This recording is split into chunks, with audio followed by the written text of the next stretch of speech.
Hello guys, and thank you for clicking on my channel. My name is A and this is a real movie podcast, and today I am going to introduce you and talk to you about a wonderful movie which is called Everything Everywhere All at Once. The director of this movie is Daniel Kwan and Daniel Scheinert. The movie that you might have probably saw with these directors before this one is Swiss Army Man with Paul Dano and Daniel Radcliffe. About the actors of this movie, Michelle Yeoh plays Evelyn, Ki Hoi Kwan plays Waymond, Stephanie Su plays Joy, and Jamie Lee Curtis, who I thought is going to have just a bit of a cameo in this movie, was a constant actor in this movie, and yeah, it was good to see her in this movie as well. Let's go to the review, and before we get to the review, don't forget to like and subscribe please for daily content, and thank you. Just a bit of a note. Yeah, let's begin. So the plot of the movie is a woman called Evelyn who has a lot of dreams, a lot of hopes, but she has never reached them, she has never done anything, and now she just runs a laundromat with her husband and they are being audited. All of a sudden she realizes that multiverse exists and she might be the only shot to save humanity and the world. About the things that I liked about this movie, well, first of all, it is really a unique experience. You can never see something like this, a movie like this in near future or even in the past. It is really a unique movie. There are so many references in this movie. For example, I got a bit of Quentin Tarantino, I got a bit of Martin Scorsese, even I got a bit of David Fincher, but this movie is unique on its own. The actors of this movie were extremely great. I mean, it is not likely to see a middle-aged woman as a protagonist in a movie, especially in Hollywood, but this movie chose to do this thing and it pulled it off greatly, and every actor played great.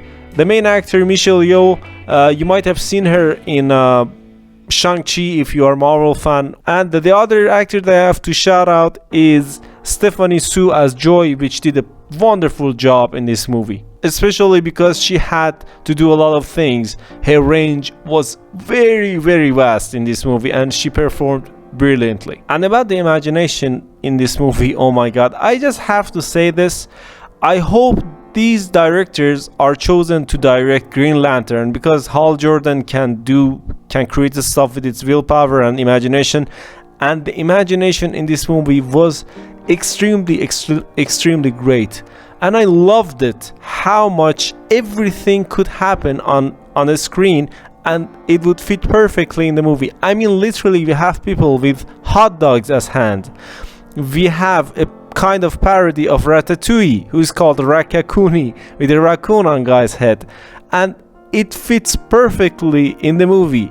The imagination and the premise of this movie is extremely good, and how it doesn't make a fool of itself, and you still believe and like this and you play along with this movie is wonderful. Shows that how great the directors have directed this movie and how great the writers have written this movie. The other thing that I loved about this movie is the genre. As the name suggests, this movie is literally everything, everywhere, all at once. This movie didn't have a specific genre in my opinion. It was everything all at once.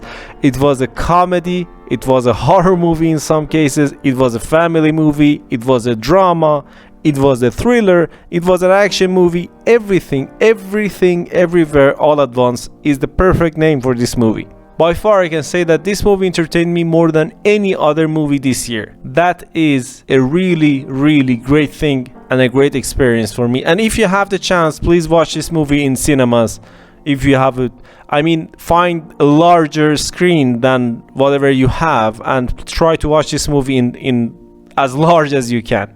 About what I disliked in this movie, there is only one slight little thing that I disliked about this movie, and it's not even a big deal because the movie was fantastic. In the last act of this movie, the message was really direct. The movie could have downplayed this. I seriously don't want to hear some guy just telling me what to do and telling me what to think all of a sudden. And this movie in the final I kind of did that, and I didn't really like it, but it was okay because this movie gave me everything I needed. After the thing that I liked and disliked, I just have one special thing to say about this movie. And this was a great and weird feeling that I got.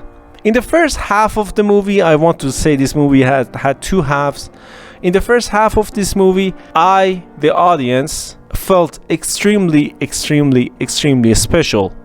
I felt I am the chosen one, because the movie introduced us to a character that had a lot of dreams and couldn't achieve any of them, and now she can use other personalities of herself in other universes.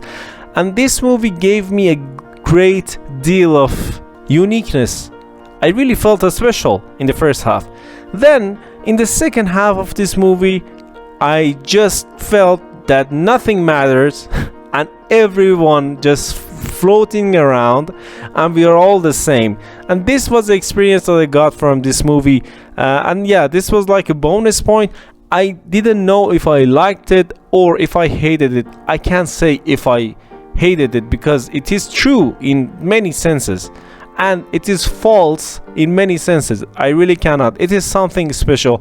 And yeah, did you feel this way as well? I really don't know. And yeah, that's it. That's my review of this movie, of this great movie, one of the best movies of this year.